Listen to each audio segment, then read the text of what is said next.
Been waiting to try and get our signal going up.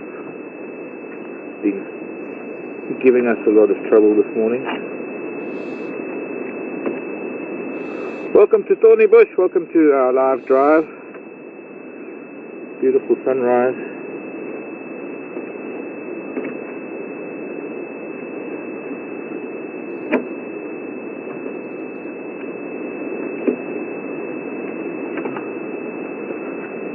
Thought I'd find a skeleton of a tree to wait with. So we could get signal again. Temperamental electronics.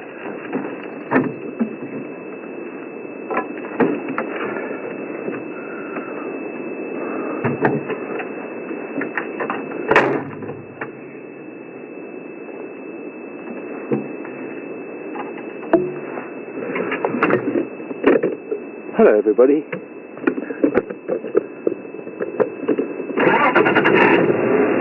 Thornybush live drive. AM drive of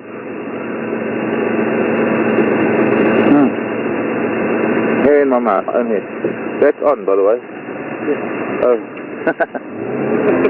Hello you.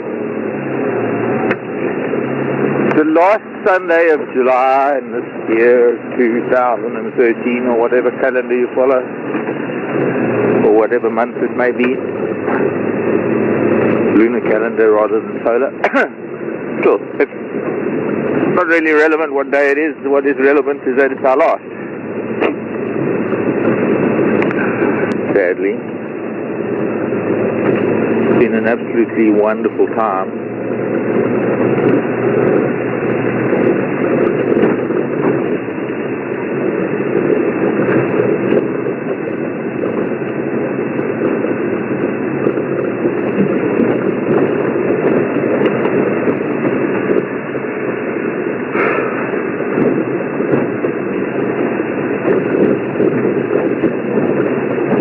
Last time, the baboons were calling. There's another sunset. Let's stop and listen again.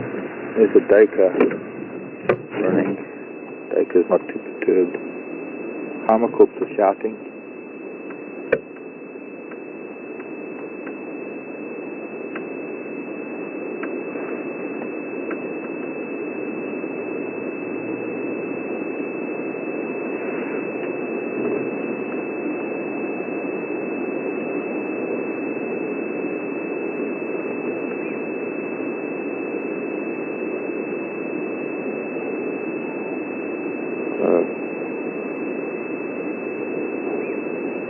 There's a bulldozer busy.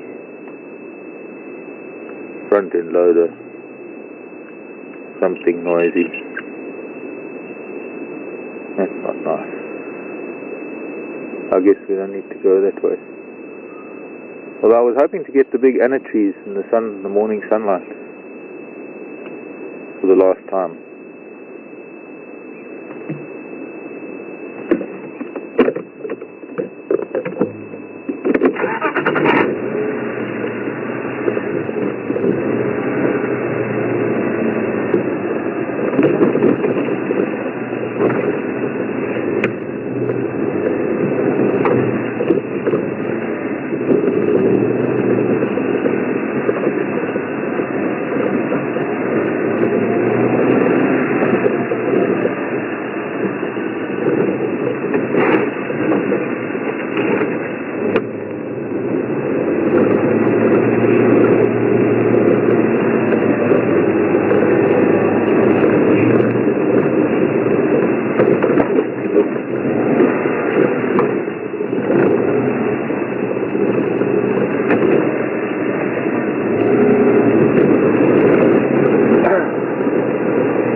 We're going to go and find some of our local characters, some of our friends who we've been seeing over the last couple of months. Might be our last chance to see them. Early morning are likely to be making the way off of the higher elevated sort of ridge where it's more open, coming down into the thicket for the day. We might be able to catch some giraffe, zebra, wildebeest, impala, nyala.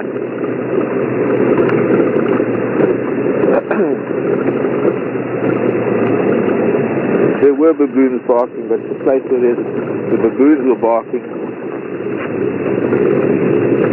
now has the sound of one of those pieces of earth move, one of those caterpillars, earth moving stuff, whatever they may be doing down there.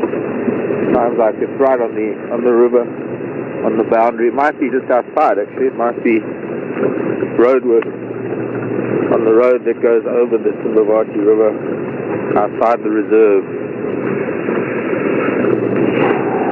Also, we haven't driven here for a little while, and this is an area where there's a particular tree, bush actually, it's not a tree, and I have noticed in Hoedspruit that they're flowering there already. Some of them.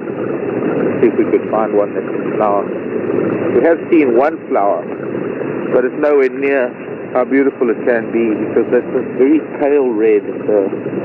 Sometimes it can get a little bit deeper red, but it's, when I think of the red, the color red it would be, it's like a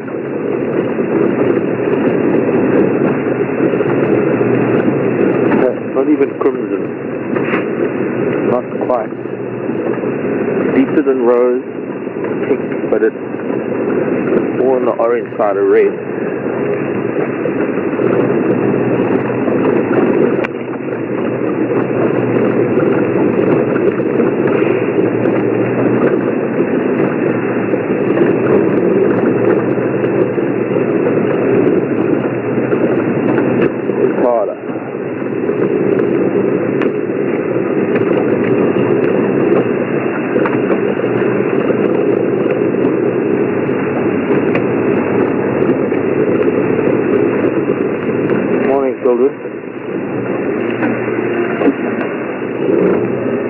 They've already moved into the thicket.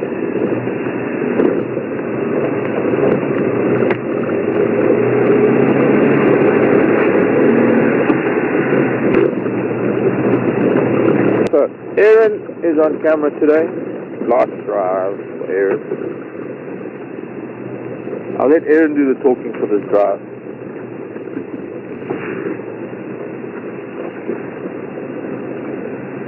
I take it by that giggle you thought I was joking.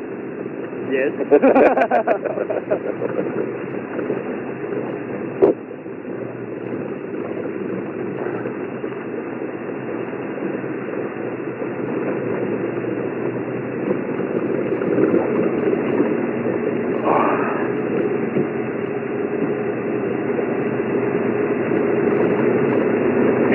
I've gotten to like this little area actually.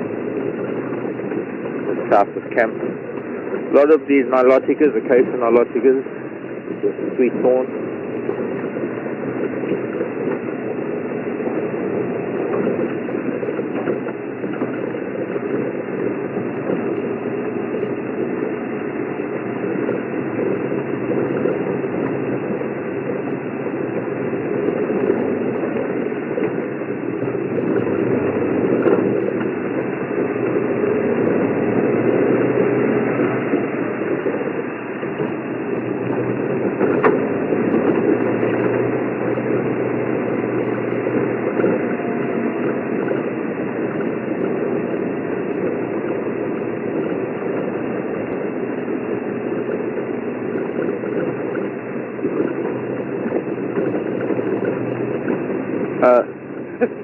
Oh, gosh, yes, I've got to be careful with my wording.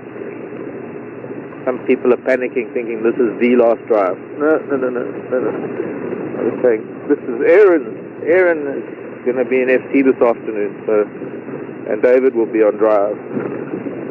So, for Aaron, his last drive.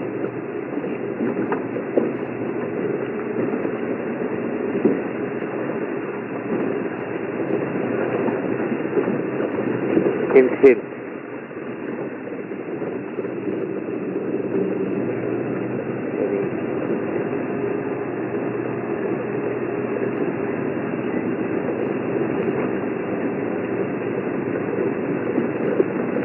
I wonder if we should get some of the early morning light on the GoPro. You don't have any morning ones, do you? No, I don't think so. Not with this like early morning light.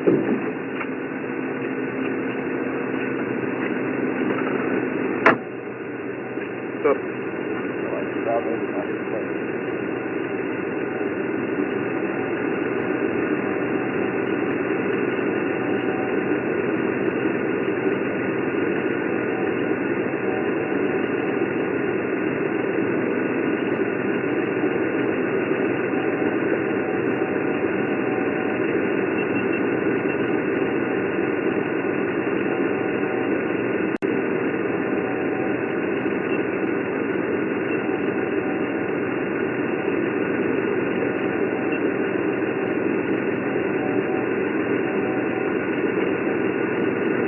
Have a go.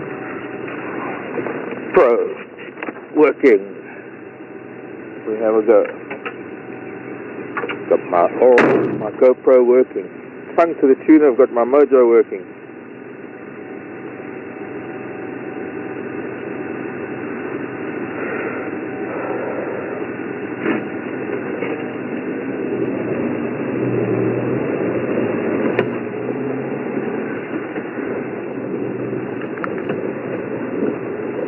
Now can we find the zebra and giraffe?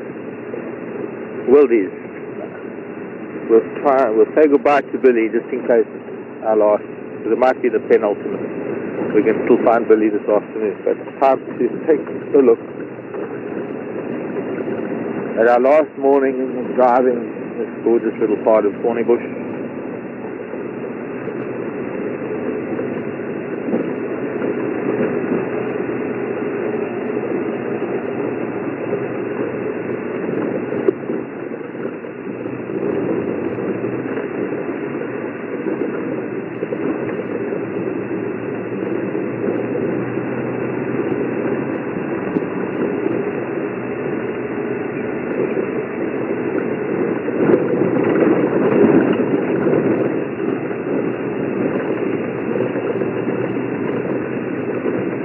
Morning, James.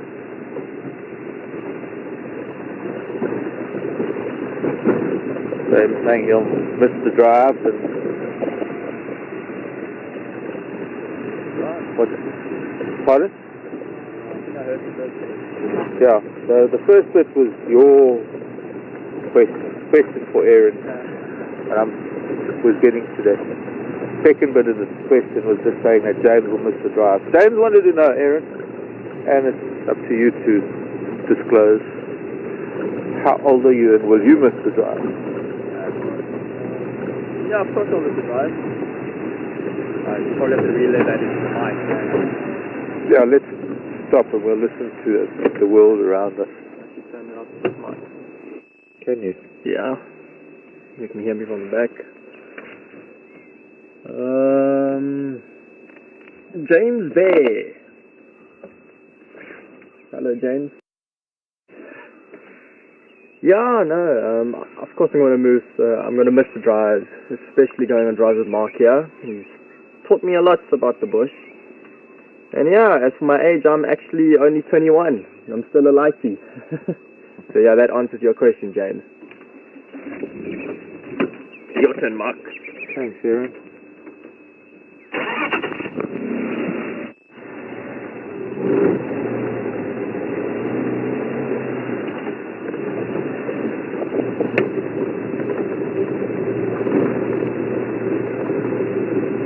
They're not here. None of these animals are here. See, we can't guarantee these things. Sometimes they're here every day, and sometimes they're elsewhere. They're not even down at the bottom edge of the open area where they sometimes can be seen. A lot of their tracks, a lot of them. Impala, wildebeest.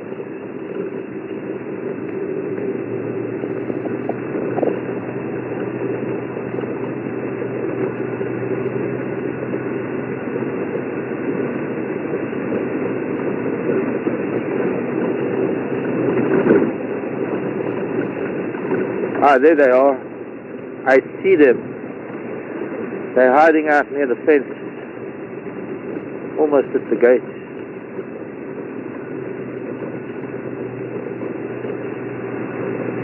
I saw a wildebeest. Impala having fun in the sun.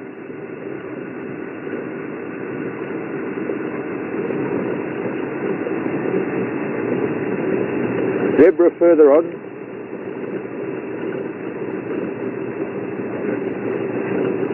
More wildebeest up there.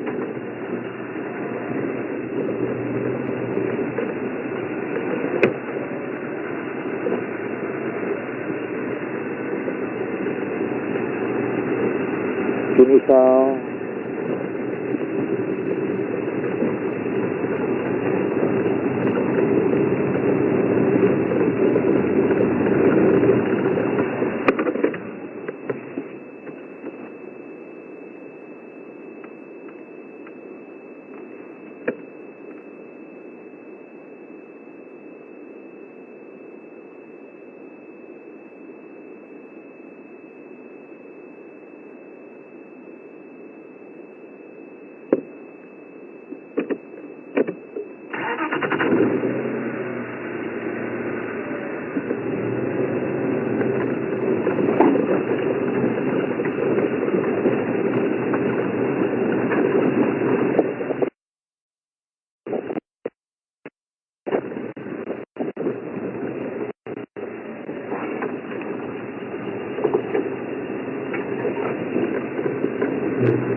Grasses.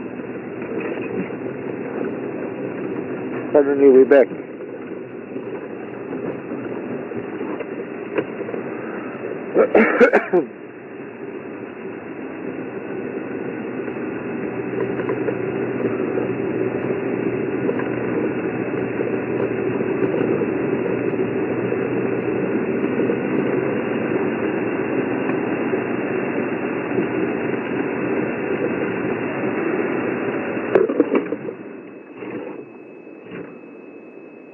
Oh, not that way, Impala.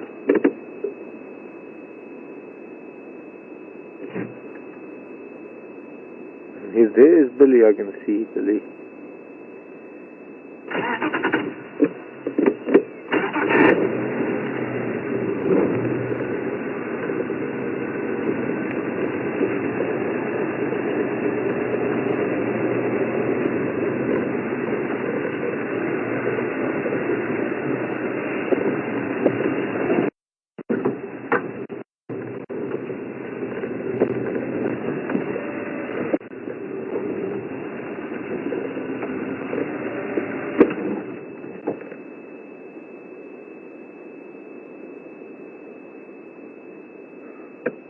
The raft is behind trees.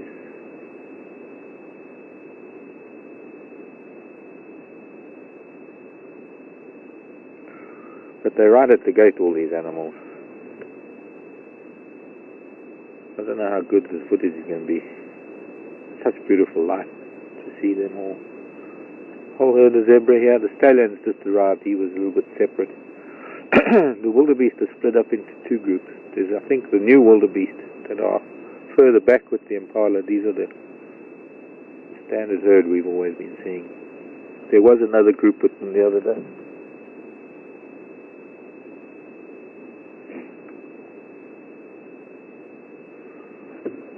See if we can creep around the bushes and see little Billy. There's the giraffe coming into view now.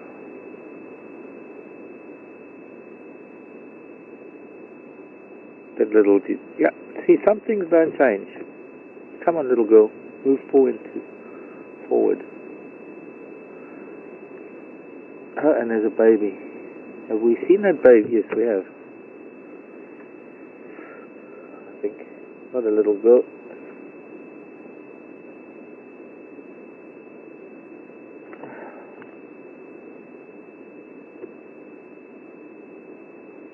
adult female. Looks like what, 4 giraffes, nice little family group, 4 giraffes. Billy no doubt will be moving up soon, he's just there behind the termite mound. 3, 4, 5, 6, 7. Billy's lagging behind. Here comes Billy. Little Billy.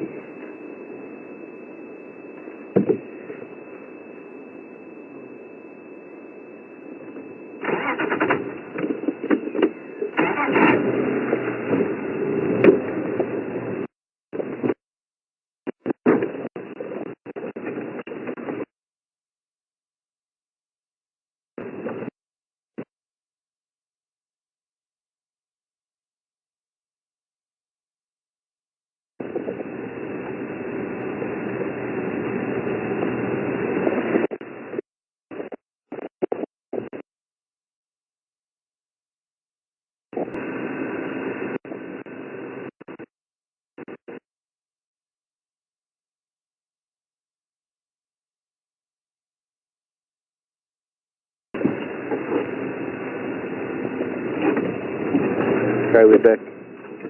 I want to watch these giraffes a little bit.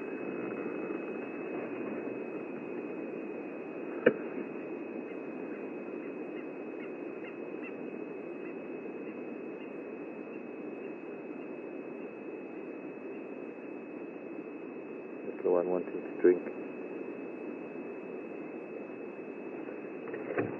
Okay, we're going to just time move again.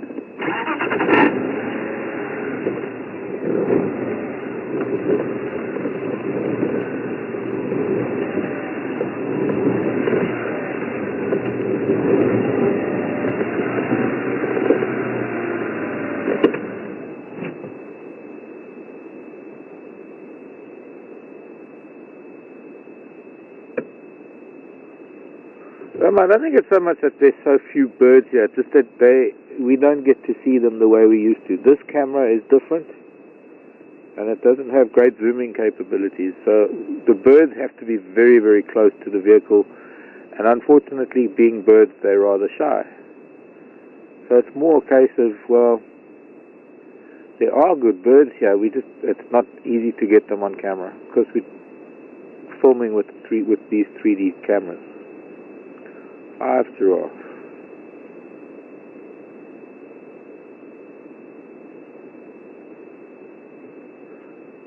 All females.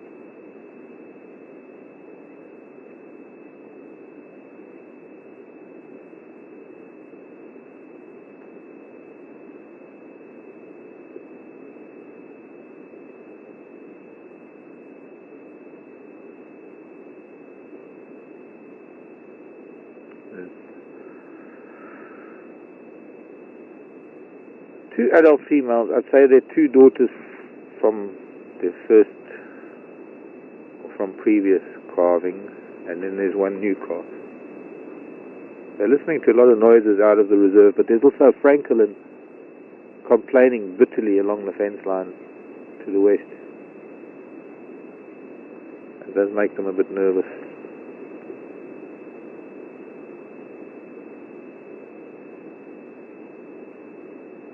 Oh, and there comes the bull. Thought there might be a bull around.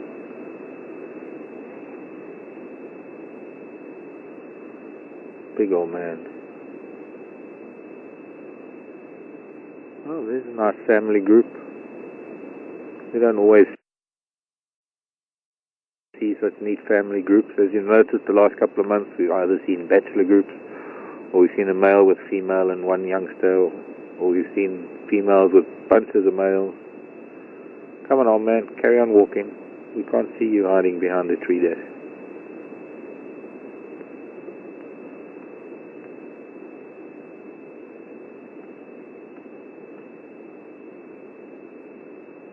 Okay, well, we'll just go and feed right there where the gate is.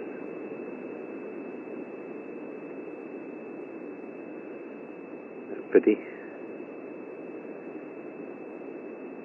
Could have looked nice.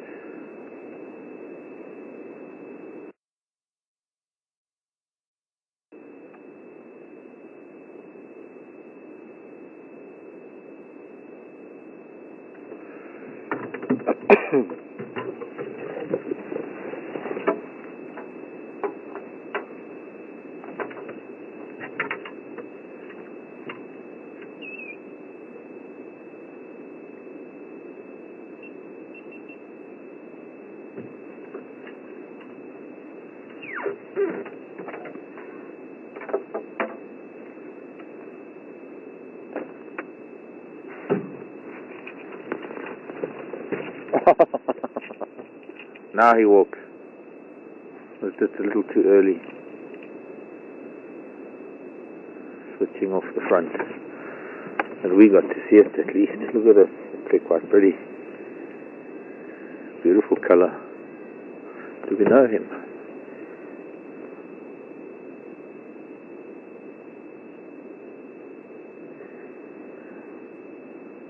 I don't know if we know him at all. Nothing particular about his horns, or there's no scars on his face.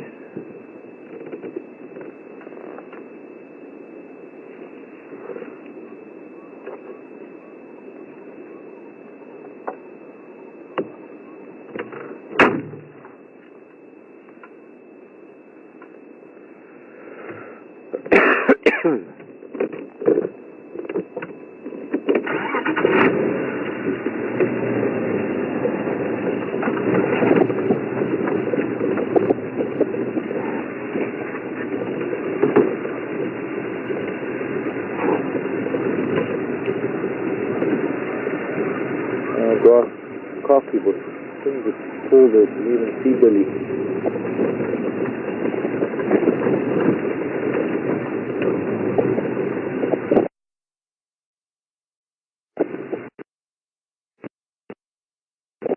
This is the other small group of wildebeest.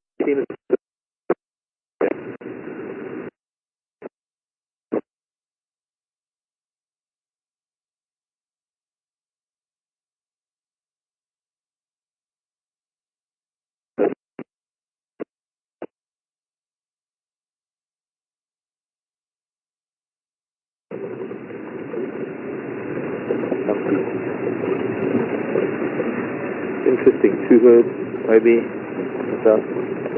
join forces one day.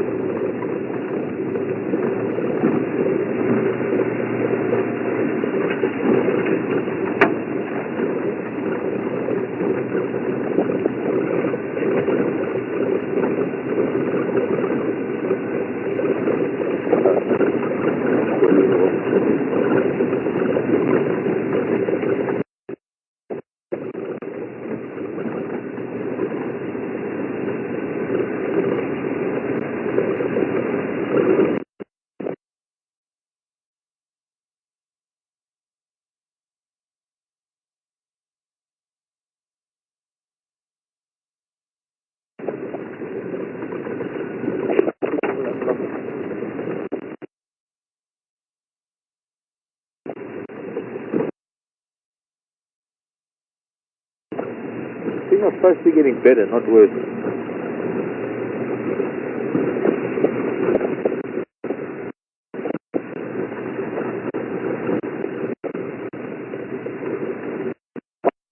Dropping folks. Bear with me. To the top of the ridge, we still have good signal here. I don't know, something strange.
loop, south loop.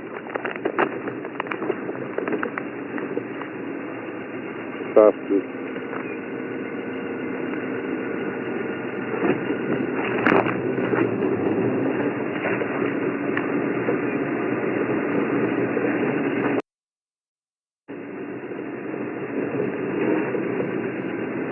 Ring road.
Doesn't seem we're going to get to see our lion again.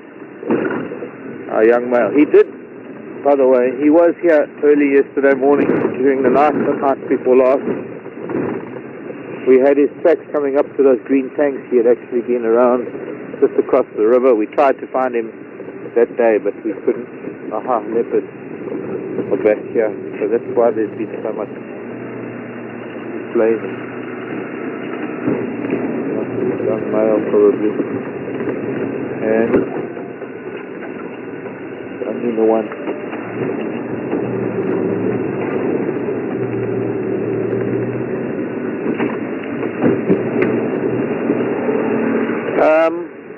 So our young male lion and his newfound friend have caught themselves a wildebeest way up in the north. And that means they're going to be feeding for the next 2 days, 3 days. They're not going to leave there. They're not going to be back here. Oh.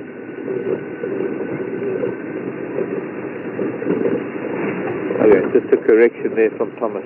Not a wildebeest. It's a young female buffalo. There you go. Guides can make mistakes.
You want to come in?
Yeah, but I'm just listening to the hissing sound.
Morning, Sharon in Memphis.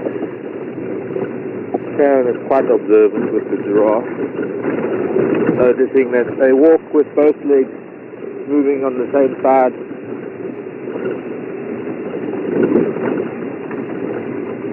Do any other quadrupeds do this? As far as I know, camels walk the same way.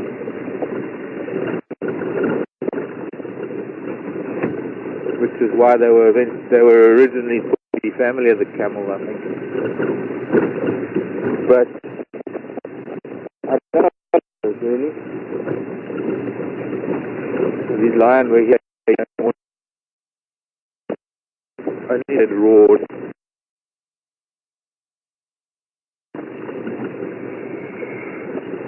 Signal choppy. What signal is this? I'm going to get to see these elephants.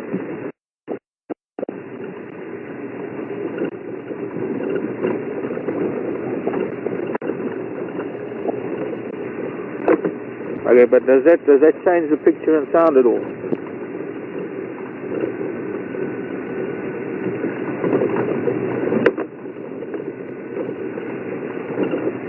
these lion tracks. If I hadn't known from yesterday, anyway, we missed them.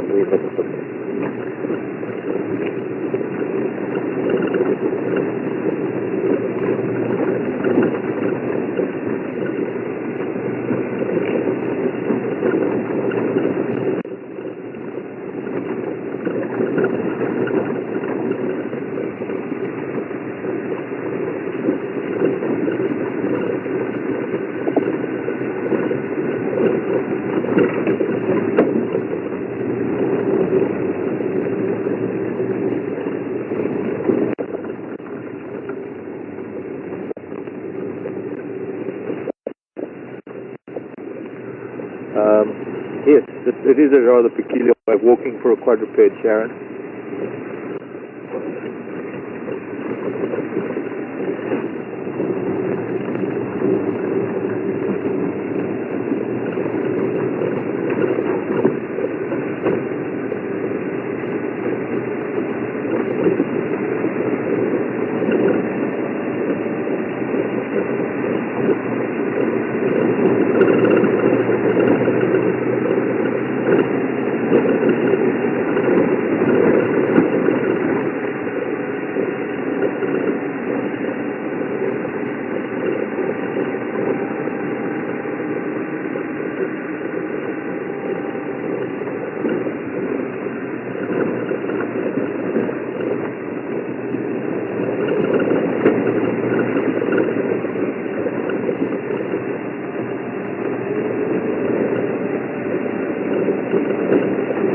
It's really cold down here at the river. It's not even a river anymore. It's lower lying. So I guess we can deduce cold air sinks, warm air rises. I think that's an accurate discovery.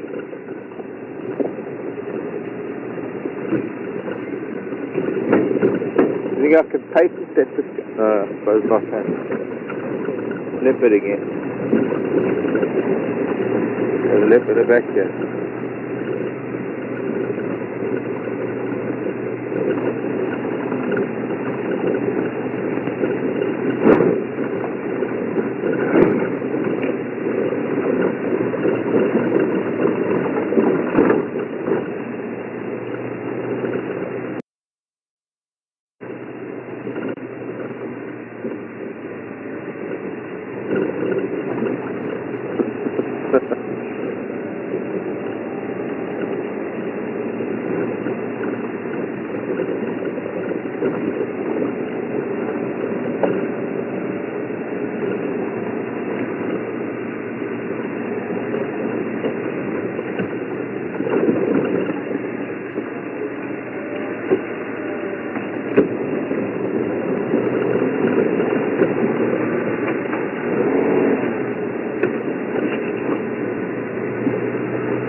Kevin in Boston. Morning, Kevin. How much does smell count when tracking an animal? Very little. You look at the size of our tiny little noses, and you look at the size of animals' noses. Animals can track just with their noses. Our noses are pathetic compared to the nose of an animal. So, not very easy at all. There are times when you can smell where a leopard or a lion is marking its territory. Sometimes you can smell urine, and sometimes you can smell dung. But it doesn't give you the direction of an animal, doesn't tell you which way it's going. It tells you that it was there, but you already know it's there because you've seen the tracks. So it's not like you can follow the smell of an animal.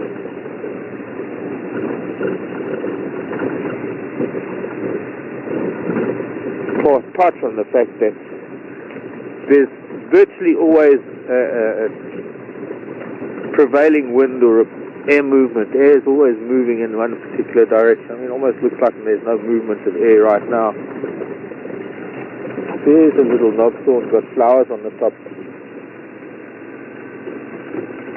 Little cream spikes on the top of this little knobthorn. Let us stop and listen for a minute.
Take a photograph of baby grasshoppers.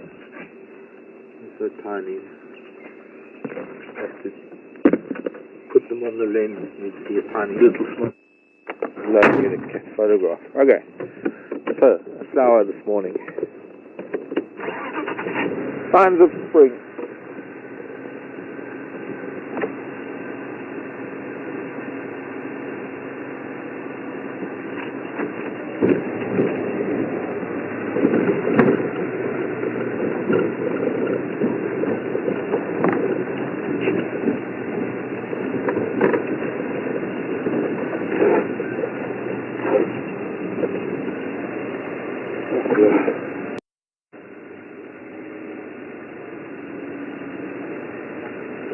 Thornybush alarm ring.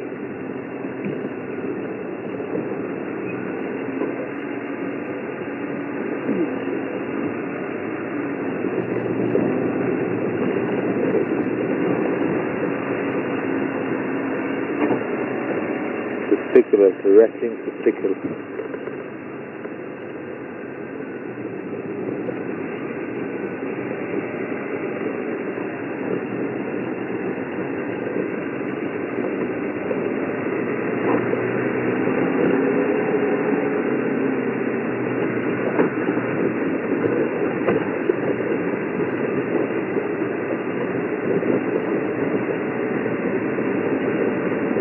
Which crossing, Aaron?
Hang on a sec to get through this tree. Hang on a sec.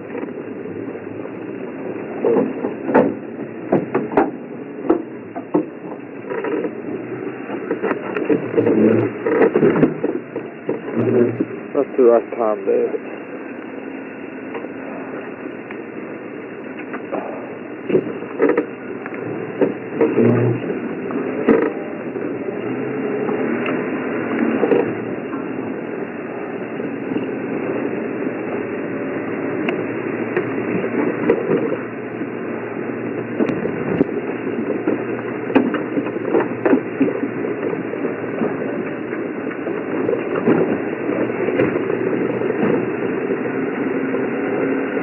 Washing.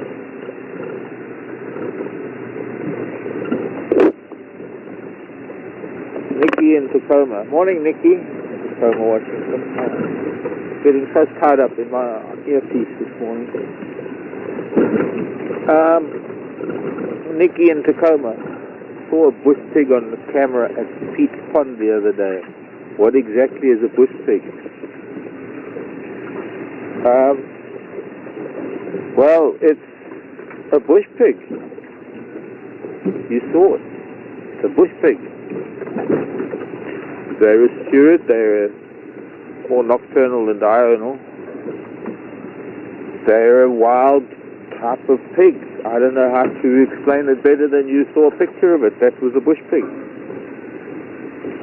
Not as common as warthog in places. Some places perhaps more so. I wonder why there's so many oxpeckers here.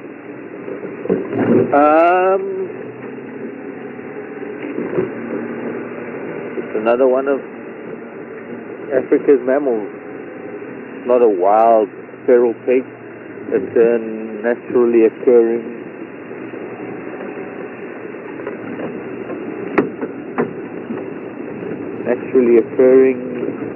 bush pig. I don't know how I could say that even anymore.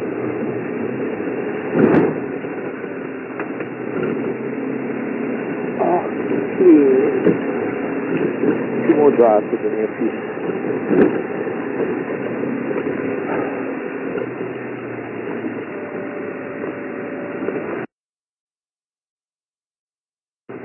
Next time is going to have to be a wireless earpiece because it just doesn't care. Now there's something interesting. We saw this a long time ago. Yellow-billed hornbill sitting on the termite mound where the termites are working.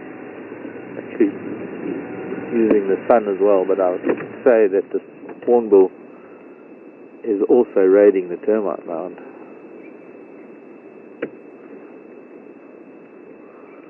Because it's a spot where it looks like termites are working. Dampness, fresh.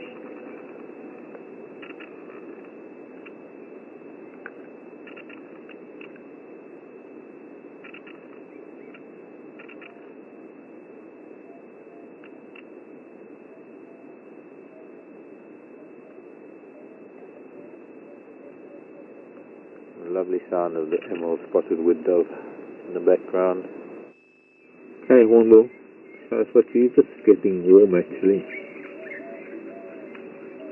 Probably picking at a termite every now and then.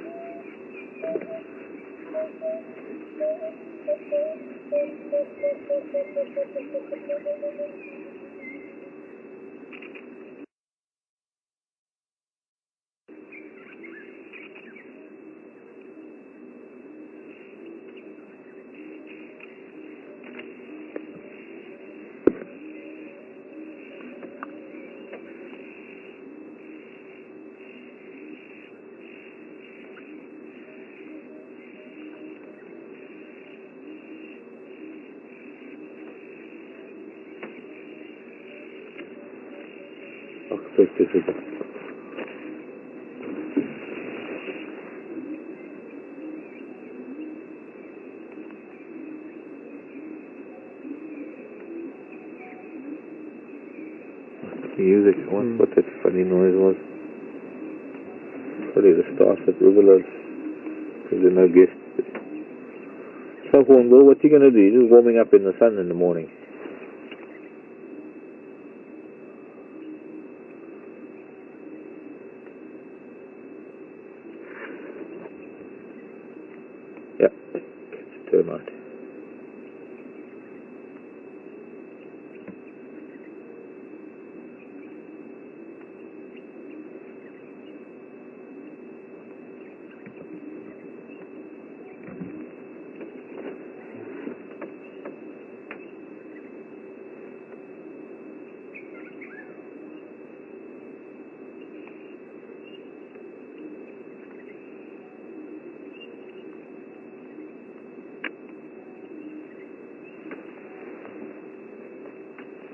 It makes a noise.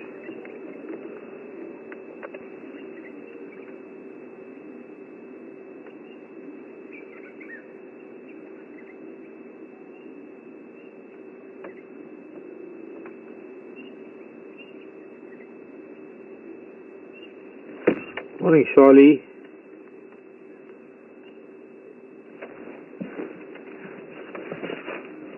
Charlie saying she saw a picture of a black mamba snake.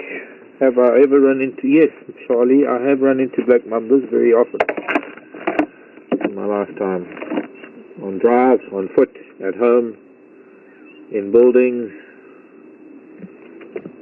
different circumstances. You live in the bush, you're bound to bump into a black mamba at some point in your life. It's inevitable. But we had one on drive a couple of weeks ago. Big one. It was about as long as the road is wide.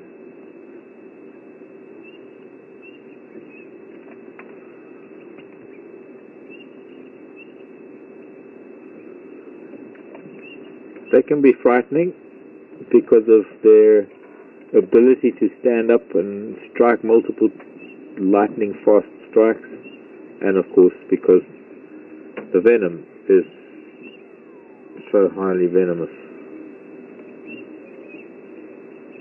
The venom is very, very strong. Neurotoxin. Shall we leave this child to his own devices? Maybe he'll stay there and we might get a little closer even.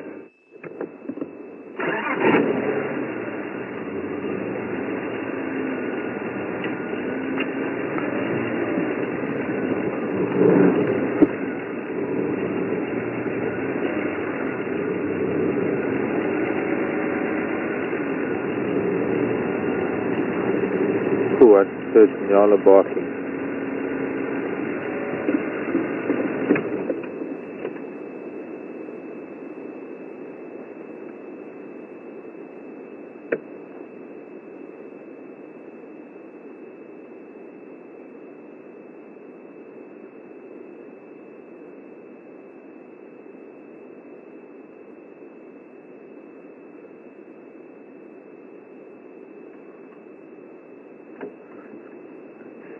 Is multitasking, this hornbill. Getting a bit of morning sun, but also waiting to see if the termite's going to make an appearance. There's also, I have no doubt, it's because it's open, the heat that is coming out of that termite mound is also a nice sort of warm vent. It's a nice little place for a hornbill to sit. In fact, I can even see the heat coming out of it myself. A little sort of mini heat wave.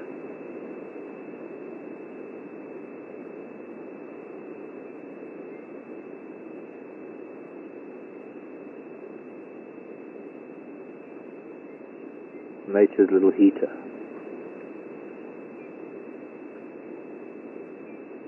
Hoping a termite's going to make an appearance.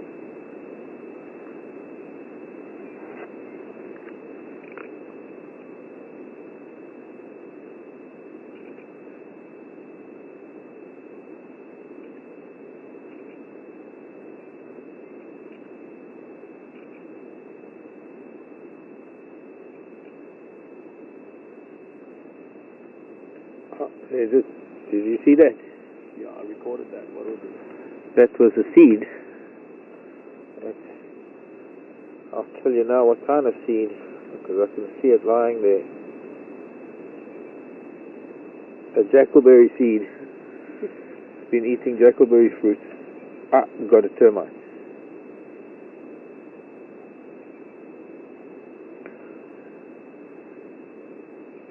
Just like an owl coughs up a pellet. Oh, this thing's making a noise.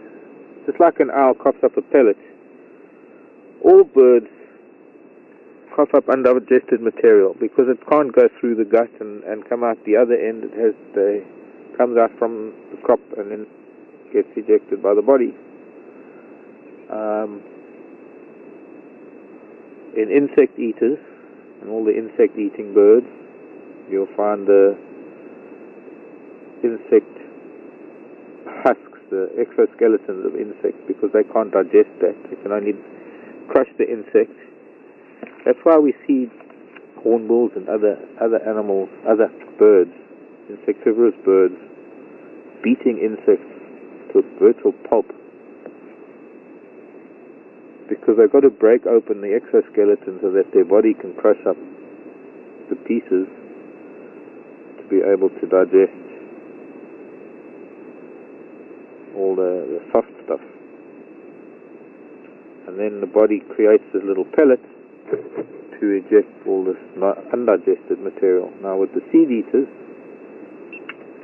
fruit eaters rather, not seed eaters, but the fruit eaters, any seed and any pips or any seed, also it doesn't come out the bottom end, it comes out,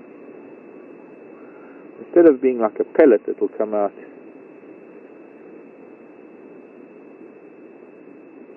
whole from the crop. It's a regurgitated, undigested material.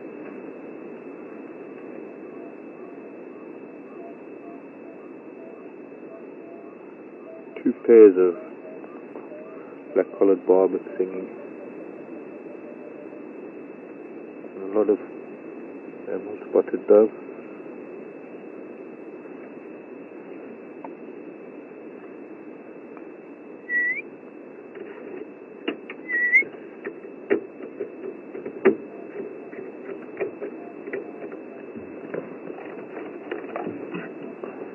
Okay, I guess we can leave this hornbill now. We've had a really nice view. I think it's the best we've had hornbill in a long time, other than the one that was killing the chameleon, and then there was the one that was killing the praying mantis the other day. I'd like to get that jackalberry seed, grow it. That's just the hornbill. Bye-bye, child. Don't eat too many termites. And that is one of the reasons why you find so many jackalberries growing on termite mounds, because that is what happens. Either that or it's the dung of a monkey or a baboon, because a monkey or a baboon has been sitting on a termite mound, and sometimes instead of landing on top of the termite mound, it actually falls within, and that moisture and warmth also that just lends itself to a good germinating environment for the jackalberry. And you find a lot of fruit trees. In fact, you get these communities of trees. You find these what we call tree communities, or communities of certain species of trees that grow on termite mounds. Bullbeans, jackalberries, sometimes quarries, all sorts of things that are there because their fruits have been eaten and their seeds have been ejected by the body in some way or another.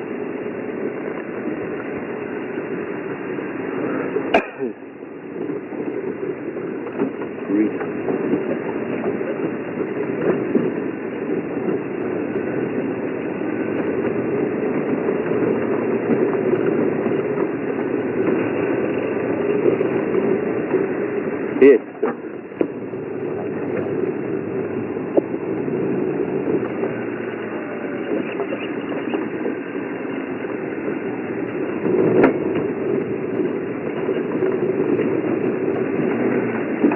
Morning, Joanne Jensen. How much will the river levels change during the wet season? And will the vehicles be able to cross? And will the land cruisers ever be able to cross? Lady after my own heart. Joanne, the timber market, in fact, we can have a look at it later when we go home. We'll try and find a spot where there's a flood level. Well, the land cruisers tend to be able to cross mostly like this where there's a dry crossing, but no, as soon as there's water and they do have problems. I'll see if I can find anywhere now. This is just a dry riverbed. There should be some flood debris in some of these trees from the flooding. But it depends on rain. Here you can see in this thickle bush to our right, there's flood debris probably about 3-4 feet high. So although this is only a dry riverbed, there are times when after very, very heavy rains this will flow so high that vehicles won't be able to cross, not even a Land Rover. But that'll only be for a couple of days. And when this river and every other small tributary that feeds the Timbavati is flowing at that height, you must know how high the Timbavati River can be. And that can be so high that it would completely engulf a Land Rover. So there will be times when we can't cross the river at all.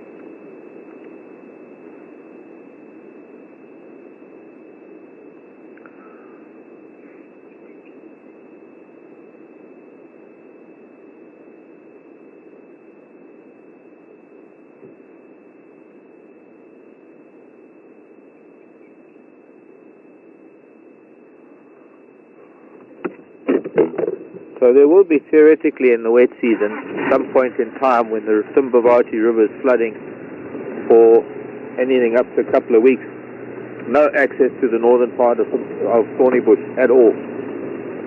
And if anybody were to be driving from that side of the Timbavati River, the only way to do it would be to drive all the way around to come in maybe the gate at Waterbuck or the gate at Jackalberry, or to do the, it's almost a 30-kilometer drive around to get to the other gates of Thornybush. But there would be no access. There would be no access to this part of the side of the river through the river.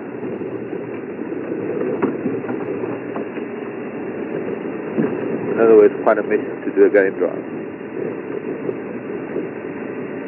Because not only will it then be impossible for vehicles to cross, but animals too. So wherever animals might find themselves, that's where they'll be pretty much stuck. That little area of Thornybush that is on the southern tip of the river, and there's enough food to hold animals. But if they're a lion that are stuck to, it's not going to be long. It's not like it lasts for weeks and weeks and weeks. Basically, it needs a lot of rain. The first 100 millimeters or so, which is what? The first 100 mil, 10 centimeters, 4 inches. First 4 inches of rain or so, I'd say. 25 mils. Yeah. I reckon the first 4 inches or so will just seep into the ground.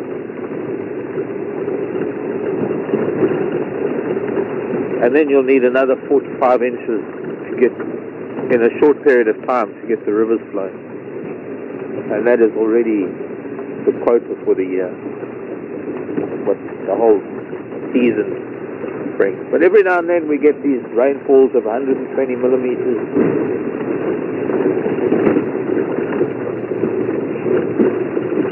That's nearly 5 inches in one day. No, that's 5 inches. So, I don't know, 2.5. I don't know.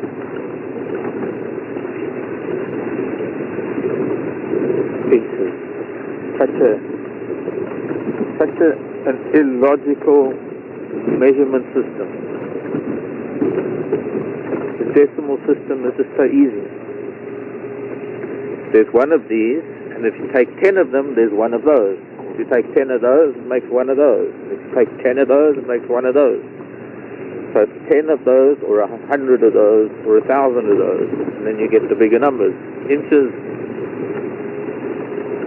Sorry, it doesn't make sense. 5/16ths of an inch.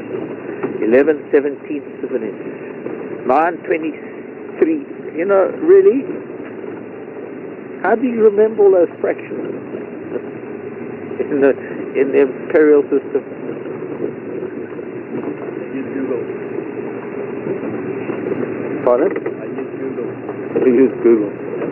Yeah, I've got a scale, spanners. that, because I drive a Land Rover, and anybody who drives a Land Rover knows that you've got half your nuts and bolts are metric, and I don't actually know, tenths of them are metric, and 90% of them are imperial. That's why I have a set of imperial spanners. But you think after 30 years of Land Rovers, I know that a size 14 is equal to a 9/16 or something. I know that a 13 mil spanner is half inch. That I know, that's easy.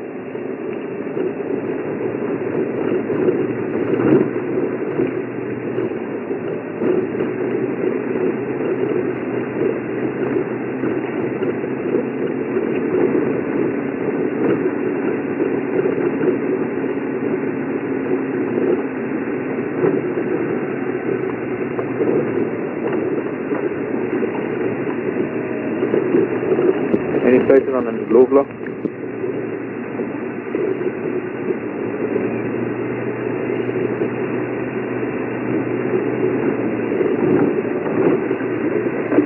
Fine.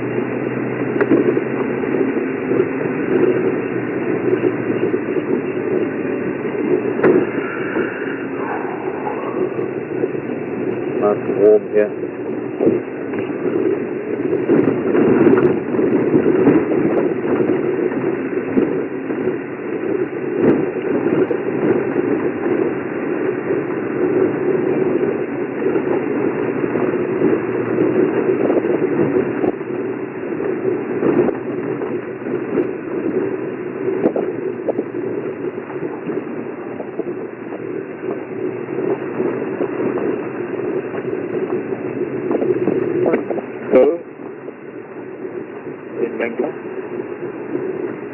What are termite mounds made of?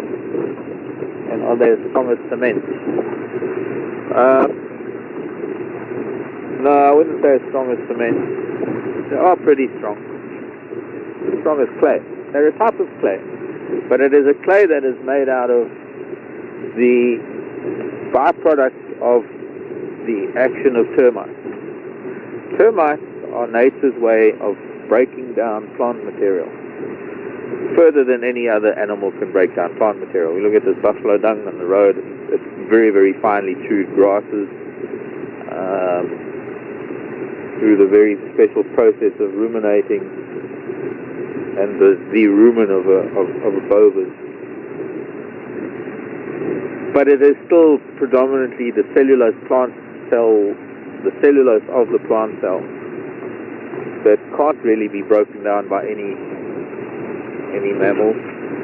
And the only things that really can break it down are into really small enough components that bacteria and fungi can then return it to the soil are termites. And it's through the bacteria in their gut and the fungus gardens that they use with their lifestyle that termites become so important, in that they need to break down plant material so that it can feed the soil for new plants to grow, and that cycle of life is vital. So termites chew wood and plant materials to such an extent that what is left, the very end product, there's almost no bias, there are no elements, there's no nutritional value left. It's almost like pure carbon-based compound. It's a sticky paste, and they use that to cement grains of sand together to make the clay of their termitarium, the termitaria, plural.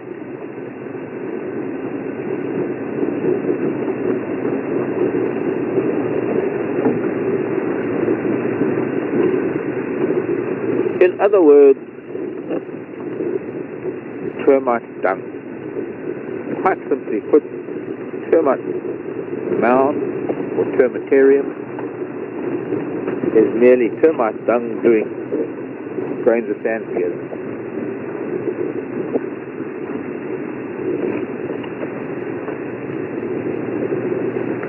After it has passed through the gut of several termites, because one termite will chew whatever it has to chew to a point, and then it'll another termite will take that and extract even more nutrients, so on until it is just, there's nothing left other than this substance. Oops, sorry. And not all termites make mounds. Some termites merely produce a covering, a tunnel covering, either underground, they make tunnels out of it, or they make tunnels on trees and feed on the dead bark and dead wood on a tree before it even falls off.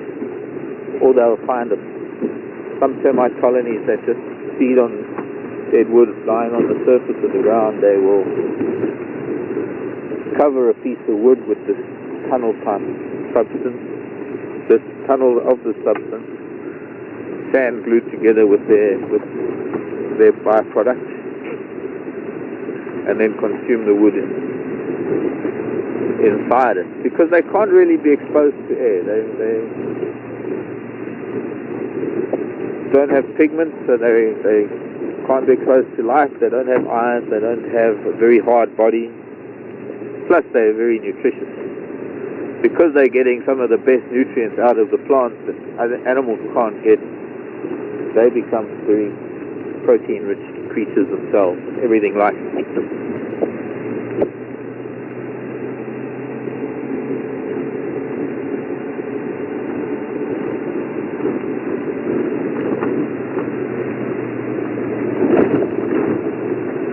Should have listened to the radio. I haven't had it on hardly at all.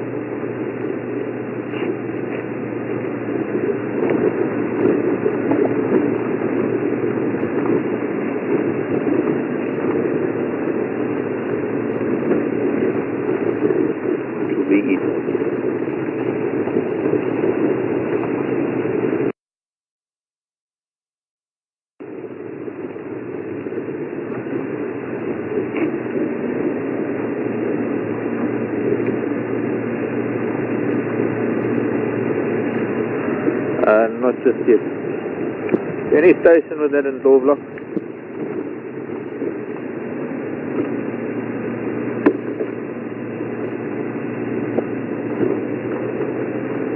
I guess not.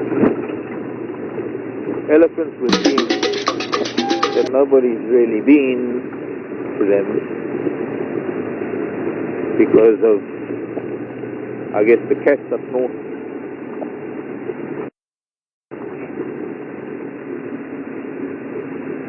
Okay, what you got, silly bird?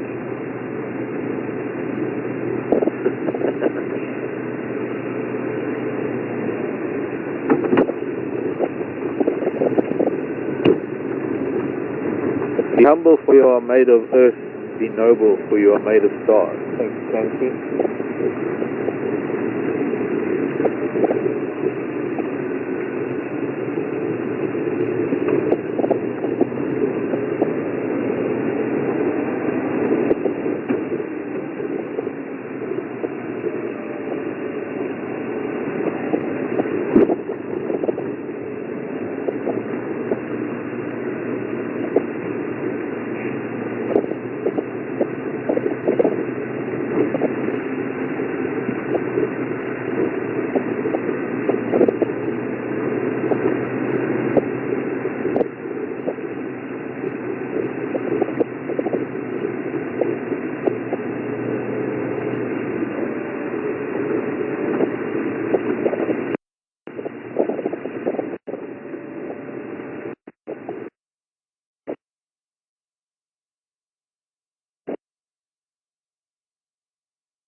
Can you smell dung?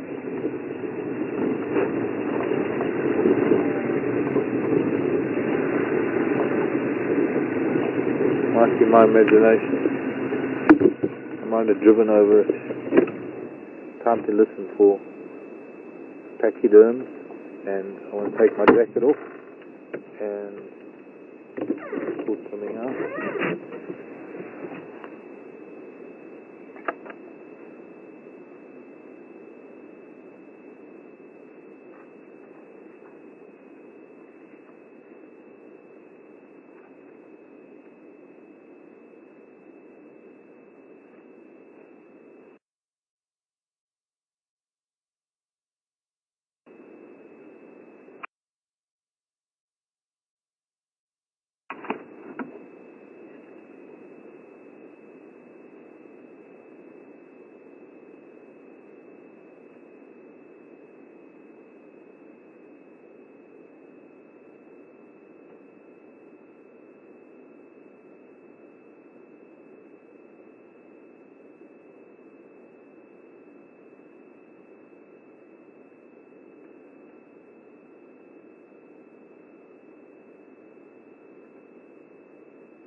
Before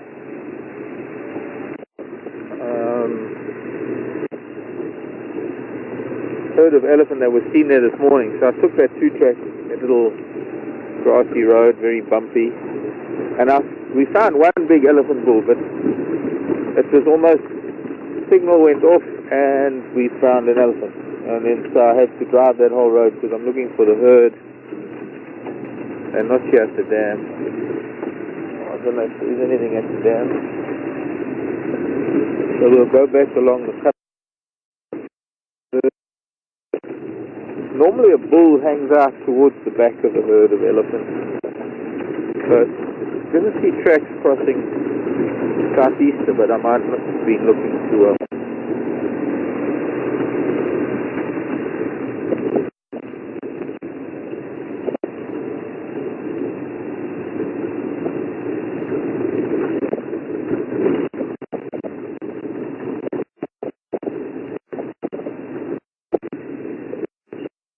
Road, only the low-lying area.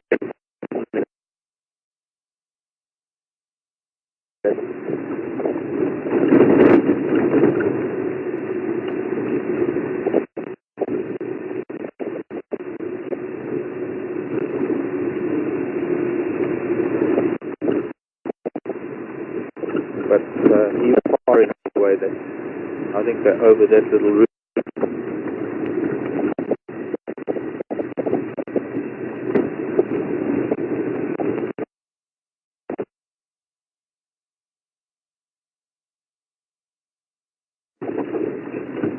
There they've crossed here.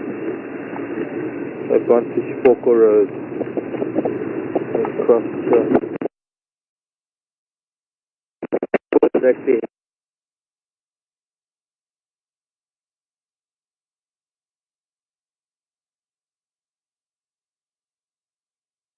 Which is good. They're good.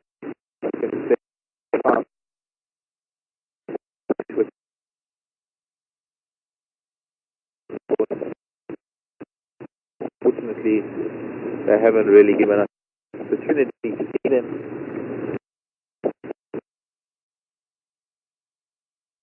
Look at first, and then we'll have to go back to view.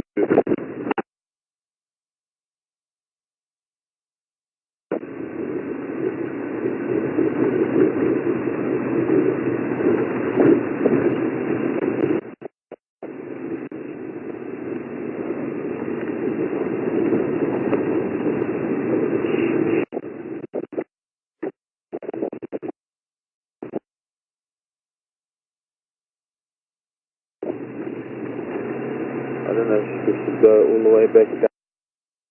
We had no good going to where we had no signal area.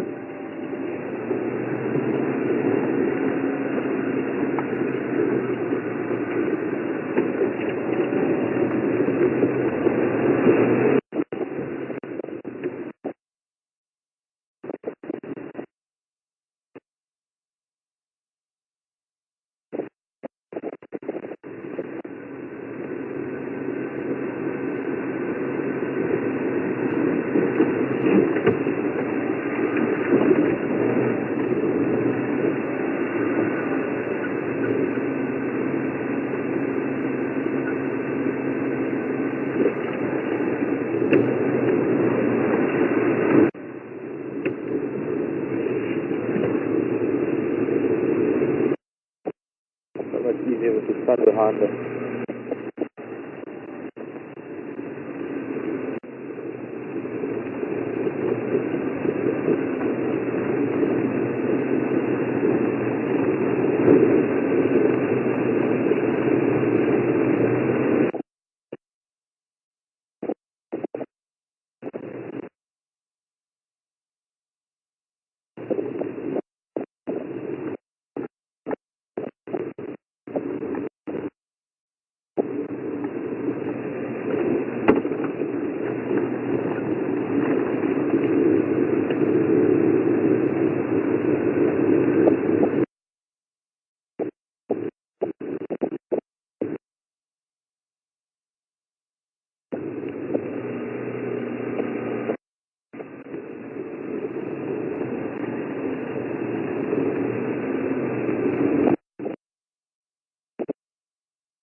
And it's spoke so far.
In the road.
Still there.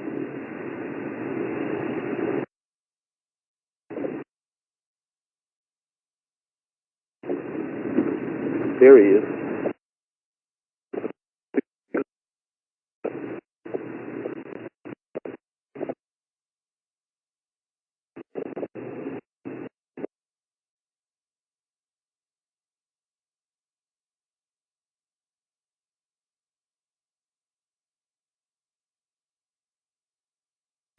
Can you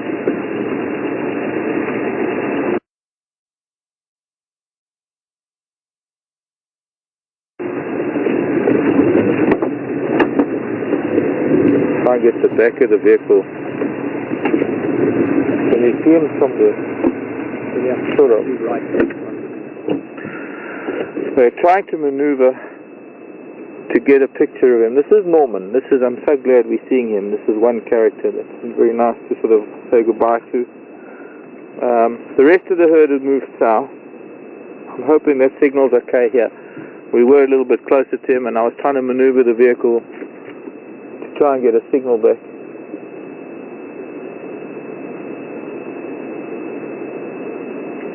What is all that noise? Drumming.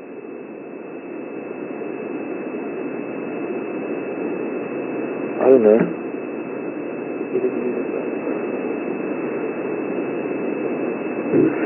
So this is our limit. If I go a few feet forward to try and see him better, we lose signal. The other thing is that I'm giving the herd a bit more time to get down to another road. Perhaps maybe too much time. I want to see him better. He's ever so slowly making his way to this road.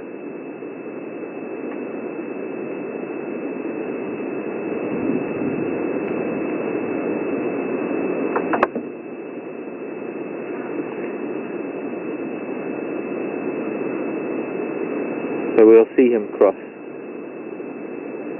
No, now he's starting to go north again.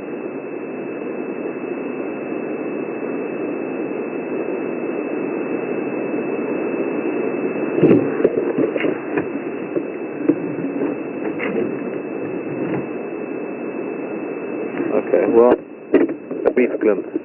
That's all we get. Oops.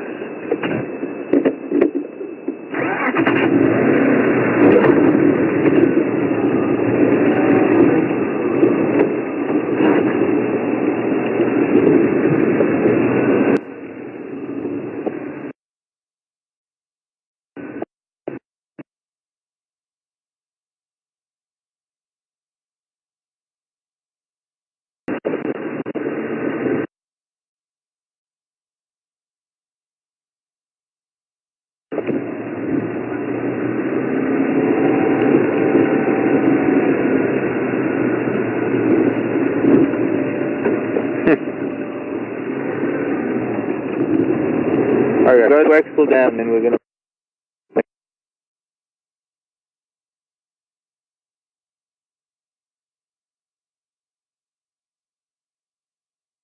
without a signal. And here you can see, as soon as I moved forward a couple of feet to try and get a view of him, we lost the signal. So, and the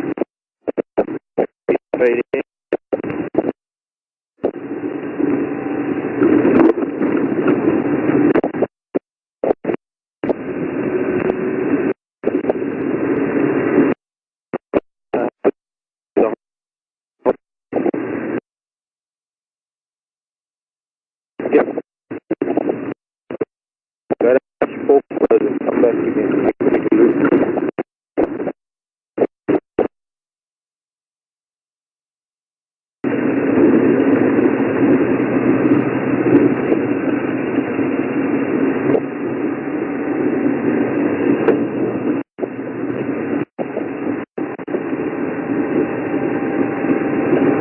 Okay, copy. Smoke signals. We're going to use smoke signals. Because the radio is how funny.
Where I expected elephants to be coming out.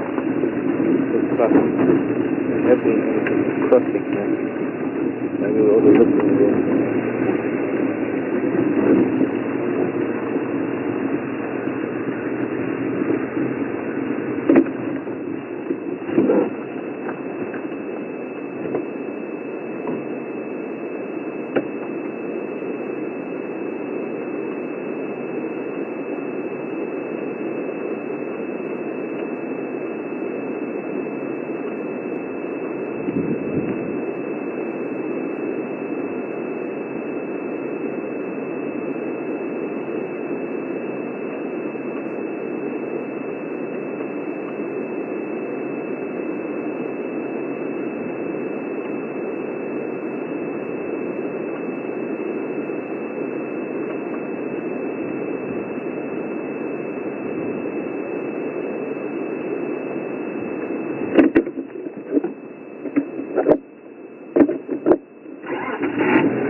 Time to go back to the dam.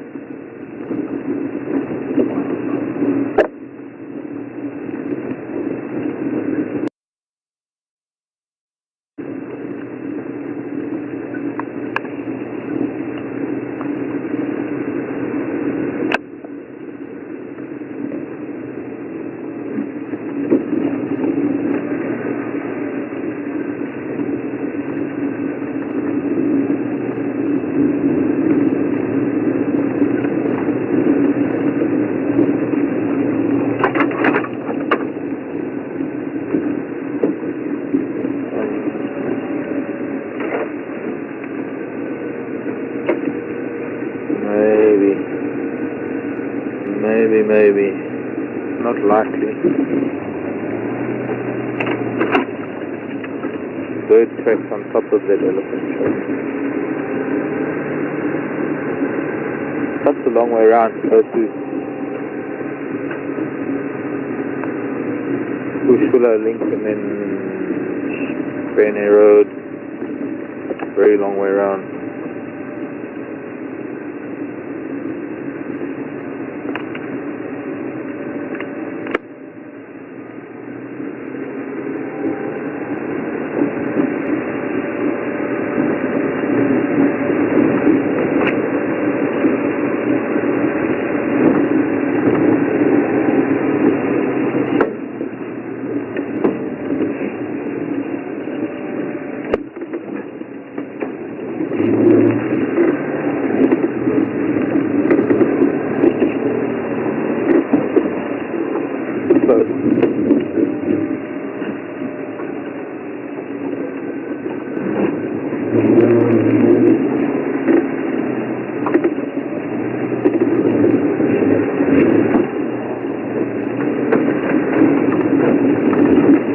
Boy, when it warms up quickly.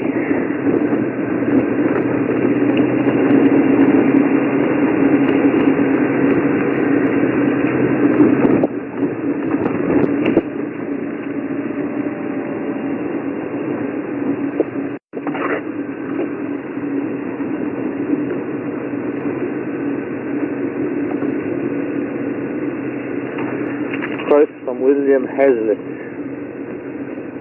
No, I can't remember it already, even if it was one line. We don't see nature with our eyes, but with our hearts. Thanks, Debbie. Always hard to repeat quotes because of the scratchiness of the radio and the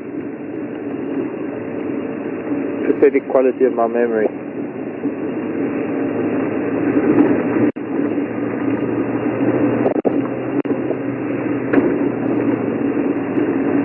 Much that my brain, I think it's because there's just too much my brain is taking in. While I'm driving, my brain is like looking, it sees there's a bit of bark taken off the tree there, the galls on the cluster leaf, there's a zebra word, and it's taking, my brain is taking in all this information, so to try and remember a few words in the sequence becomes impossible, because when in this mode that I'm in driving, you've noticed that I stop talking in the middle of a sentence, and that's because suddenly my brain is seeing something that shuts my mouth up because it wants to concentrate on what it's seeing. I don't know, it's one of those things. If I had a blank wall in front of me, it would be a different story. I'd probably remember a lot more stuff.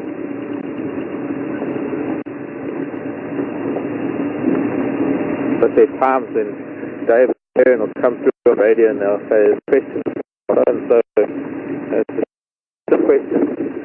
And just in saying and looking to what I'm looking at, listen even.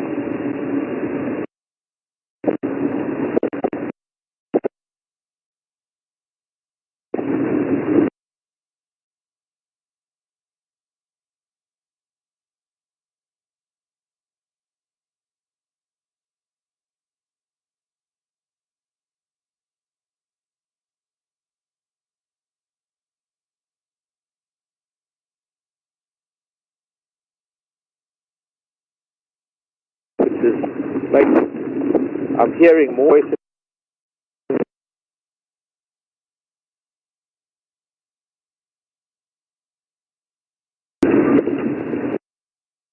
search.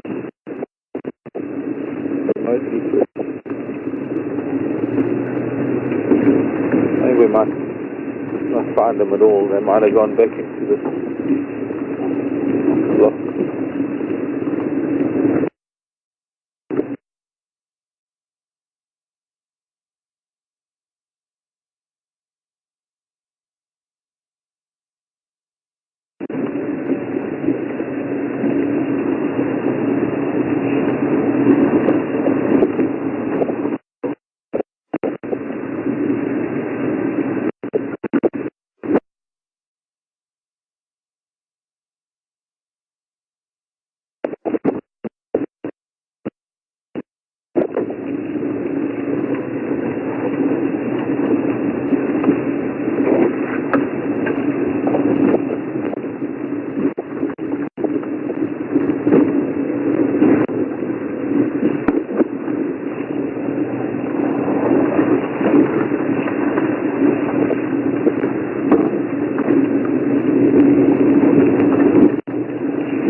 Unlock.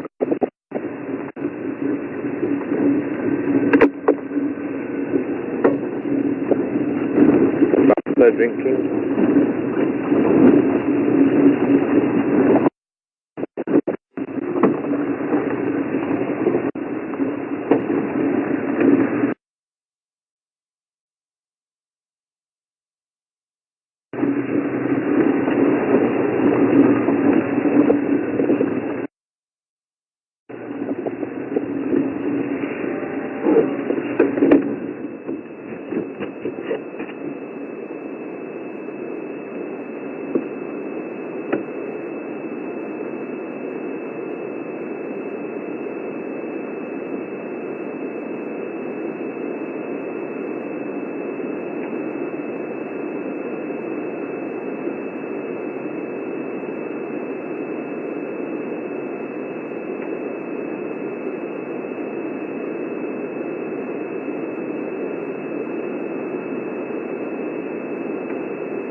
lie down.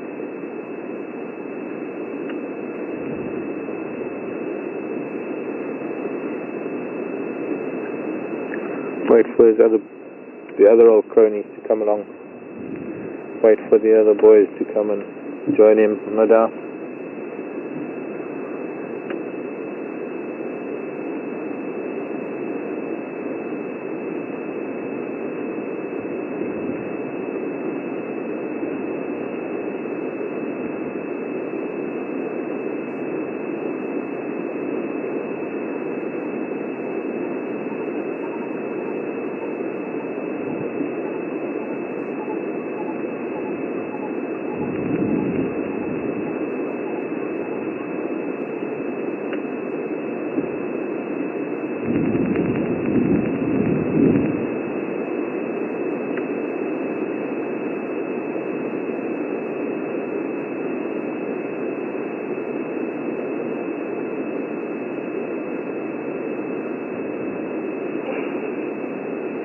Getting sleepy on his feet first.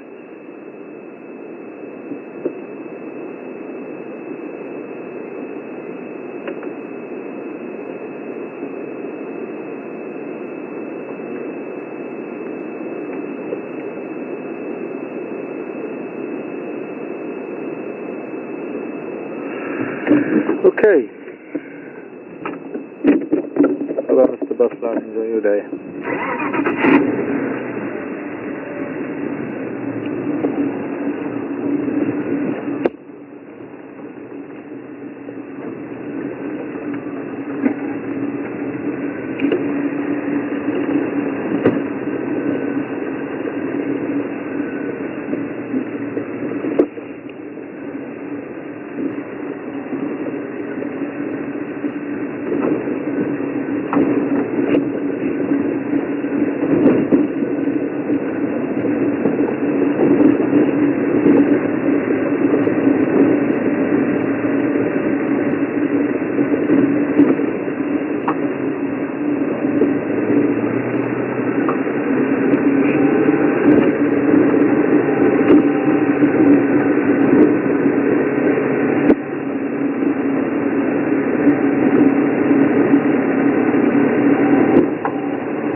Daker in the road.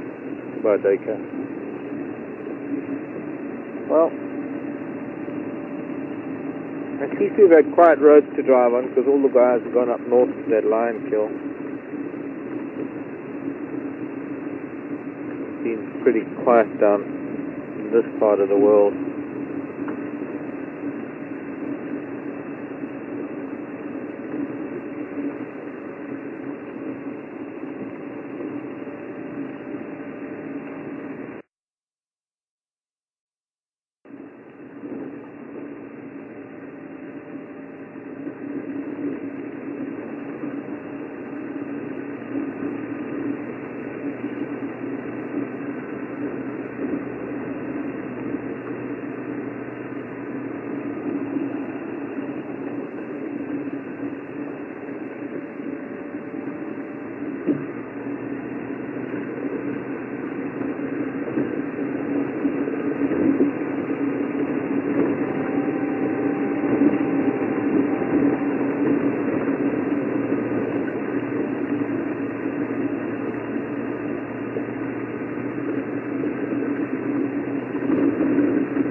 Oh, we're quite far from.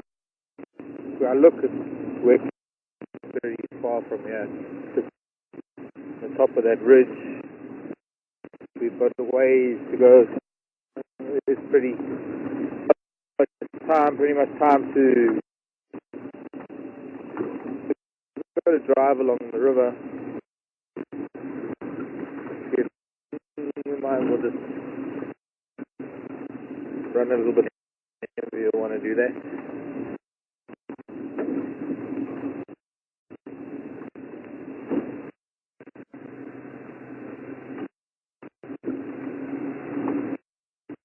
Thanks for joining me, by the way.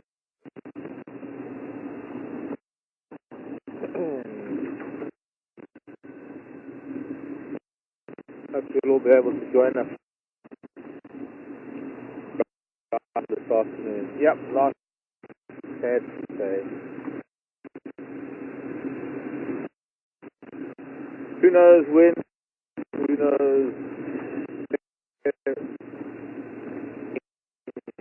While the cameras are still going, and I'm sure the people to each other through chat rooms. I'll see when I go to town.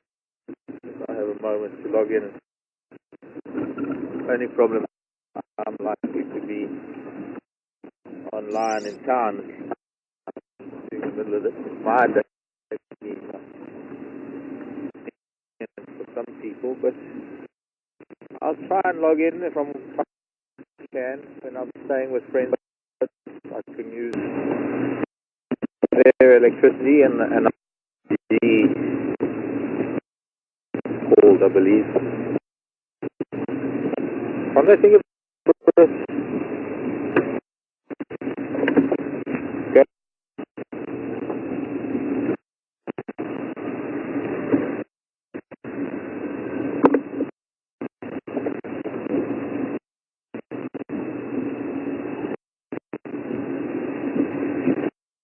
Thanks, Debbie. I'll read that when the quote from Thornybush.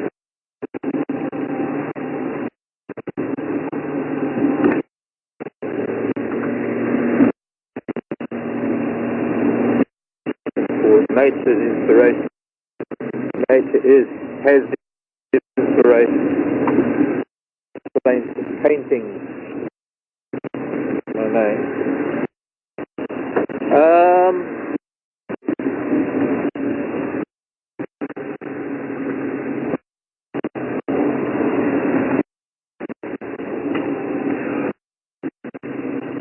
What else? Hope you're going to join us. Those of you who might not be able to. I want to thank you for your support, for viewing. You've sent in.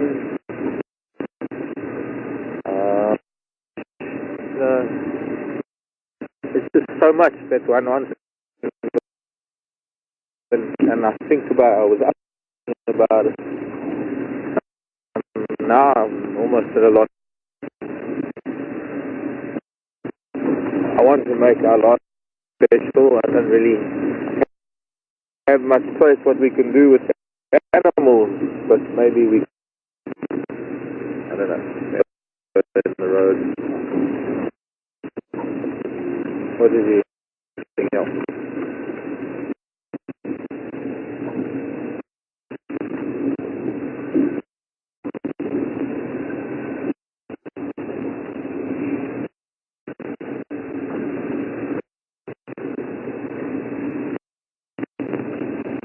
Skidded.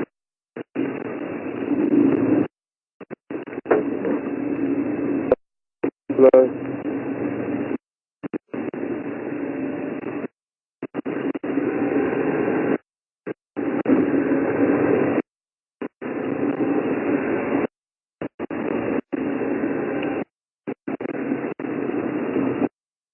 But yes, on behalf of Wilder, all of the crew, past and present, thanks for being there for us, giving us to go on, emails come in, sort of feeling a little bit low from no action, we get a little bit of inspiration. And while we might not, I promise you, we know you by email. Email and you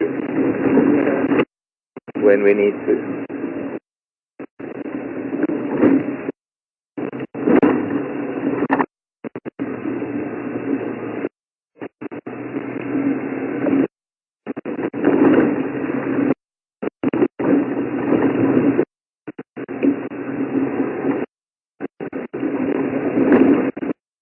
Touch with Wild Earth, and it has been in again. I can be a part of it, so we'll find out. A few months, could be a few years.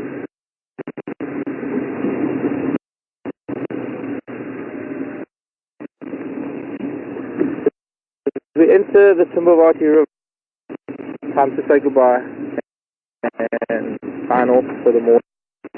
We'll be back 3 o'clock Central. I hope more